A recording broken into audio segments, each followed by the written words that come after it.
Hi welcome to பூஜை ஆஸ்பிரன் journey.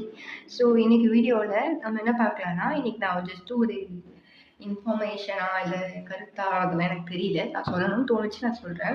அதுக்கு முன்னாடி நீங்கள் எல்டிசி யூடிசி சிலபஸ் எக்ஸ்பிளைன் பண்ண சொல்லி கேட்டுருந்தீங்க. ஸோ நான் அதை வந்து கண்டிப்பாக இன்னைக்கு ஈவினிங்குள்ளே நான் வீடியோ போட்டுறேன்.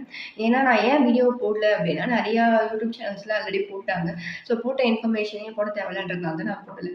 ஸோ இருந்தாலும் நிறைய பேர் கேட்குறீங்க, நான் அதை திருப்பி அதை எக்ஸ்பிளைன் பண்ணிடுறேன். நாளைக்கு லைவ் வந்து எக்ஸ்பிளைன் பண்ணிடுறேன்.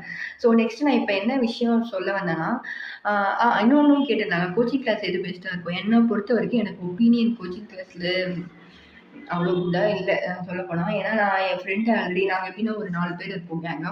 ஸோ அதில் வந்து 3 பேருமே கோச்சிங் கிளாஸ் போகிறாங்க. ஸோ நான் வந்து வீட்டிலேருந்தே படிக்கிறேன். ஸோ ஏதாவது இன்ஃபர்மேஷன்னா மோஸ்ட்லி அவங்க எனக்கு சொல்லுவாங்க, இந்த மாதிரி இன்றைக்கி இதை சொல்லி கொடுத்தாங்க, அந்த மாதிரி ஏதாவது நாங்கள் டிஸ்கஸ் பண்ணிப்போம். நான் எதாவது வீட்டிலேருந்து படித்தேன்னா அதையும் நான் சொல்லுவேன் அவங்ககிட்ட, இன்றைக்கி நான் இந்த வீடியோ பார்த்தேன், ஸோ இது நல்லா இருந்துச்சு நீயும் பாரு. ஸோ அந்த மாதிரி டிஸ்கஸ் பண்ணி படிப்போம். ஸோ ஃபஸ்ட்டு வந்து என்ன இன்சிடென்ட் ஆச்சுன்னா, கோச்சிங் கிளாஸில் ஃபஸ்ட்டு என் ஃப்ரெண்ட் வந்து அவங்க